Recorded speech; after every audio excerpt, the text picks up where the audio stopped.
lycée Madame de Sévigné de Tourcoing. Donc c'est une cité scolaire qui est composée d'un lycée professionnel et d'un lycée général et technologique. Nous sommes membres adhérents au GRETA depuis longtemps, au GRETA Lille Métropole. Nous développons des formations pour adultes dans l'établissement, dans les domaines des métiers de la petite enfance, de l'accompagnement à la personne, de l'hygiène et de la propreté, ainsi que de la mode.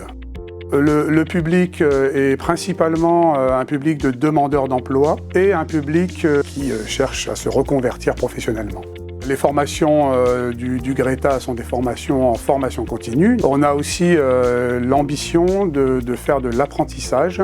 On travaille principalement sur un réseau d'entreprises et de structures du bassin Roubaix-Tourcoing. On travaille avec des municipalités, principalement les crèches du bassin aussi sur la formation AEPE.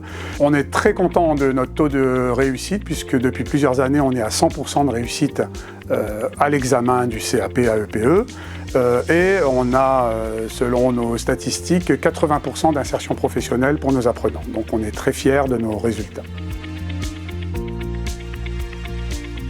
La formation AEPE, CAP en l'occurrence, c'est bien évidemment un CAP de l'accompagnement éducatif du jeune enfant. Pour ce faire, c'est une formation qui se déroule pour le GRETA en 1 an, répartie par l'obtention de 14 compétences divisées en 3 blocs. Ces 3 blocs concernent en numéro 1 le développement de l'enfant, en numéro 2 l'exercice en collectivité et en numéro 3 l'exercice en accueil individuel. La formation permet d'avoir le CAP qui permettra aux futurs professionnels de travailler dans l'accueil de l'enfant, que ce soit en collectif ou en accueil individuel. Pour commencer le CAP, il faut juste avoir envie d'accompagner les enfants et les parents, donc de l'empathie, mais pas de la compassion. Cette formation peut se faire donc au lycée Sévigné de Tourcoing, mais également au lycée Léo de Flandre de Seclin, ainsi que l'établissement Lavoisier de Roubaix, toujours pour le GRETA de Lille Métropole. Globalement, on apprend comment se développe un enfant et comment on l'accompagne surtout à ses différents développements. Quels gestes, quelle attitude et quelle posture avoir quand il va bien, quand il va pas bien, en n'oubliant pas bien sûr que les parents restent les premiers éducateurs. Donc tout le matériel sur place nous permet de faire de la pratique qui va être complétée lors des PFMP. J'ai choisi de faire cette formation pour obtenir le CAP petite enfance, pour pouvoir m'occuper de jeunes enfants. Je suis attentionnée, je pense que c'est important pour le bien-être de l'enfant et de sa sécurité d'être attentionnée envers lui. Ce qui me marque dans la formation de plus, c'est l'échange avec les formateurs. Ce que j'aime bien dans cet échange, c'est le bien-être, on se sent bien quand on arrive. Le matin, je suis très contente de venir pour être en formation, j'ai un bien-être et je me sens bien dans les cours.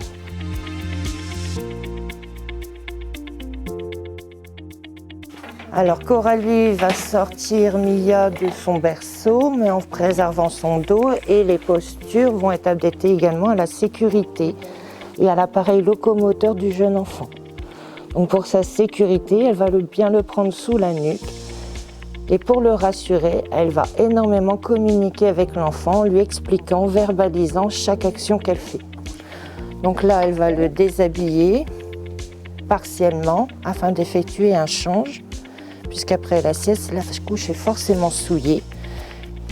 Donc là, tu essuies ce que tu peux, tu le glisses en dessous, tu mets Mia sur le côté et tu évacues le sale. Toujours être vigilant, même si les plans de change ne seront pas les mêmes d'une structure à une autre ou du domicile de l'assistant maternel, à respecter des règles d'hygiène, séparant ce qui est dit propre de ce qui est dit sale. Donc pour la toilette intime, on va du plus haut au plus bas en respectant chaque zone de l'enfant. Donc là, différentes techniques en fonction du lieu de travail peuvent varier selon les protocoles de la structure. Par exemple, là, l'essuyage peut se faire avec soit la serviette qui sert de support sous l'enfant ou une deuxième. Très bien, on écarte par les bords extérieurs de la couche.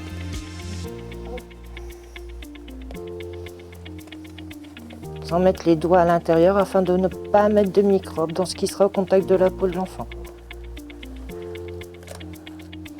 Il est aussi possible, et c'est souvent préconisé, de prévoir un petit jouet pour occuper l'enfant le temps du change.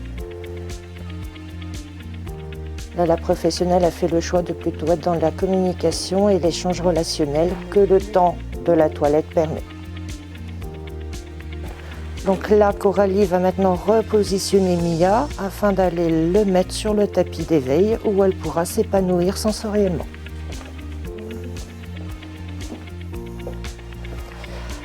À nouveau, Coralie fait attention à la fois à son dos, ses postures, pour elle comme pour l'enfant. Et elle pratique la position du chevalier servant, tout en expliquant à Mia où elle se trouve.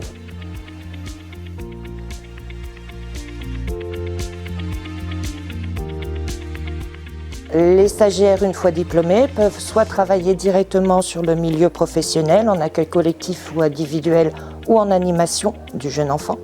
Ils peuvent aussi s'orienter sur d'autres formations, telles que le diplôme d'auxiliaire puériculture. Alors, par rapport à ma formation, je l'ai faite avec le Greta de Lille et j'ai fait une formation CAP AEP. Du coup, en sortie de formation, j'ai postulé, j'ai fait beaucoup de lettres de motivation et de CV que j'ai envoyés un peu partout. J'ai fait beaucoup d'intérim et par rapport à ces intérims, j'ai eu beaucoup de propositions de CDI et j'ai fini par accepter un CDI chez un groupe qui m'a convenu et qui me convenait dans leur projet, dans leur pédagogie et du coup j'ai accepté le CDI. J'ai trouvé ma voie enfin parce que j'ai tâtonné pendant pas mal d'années et du coup là je suis épanouie dans le métier que je fais.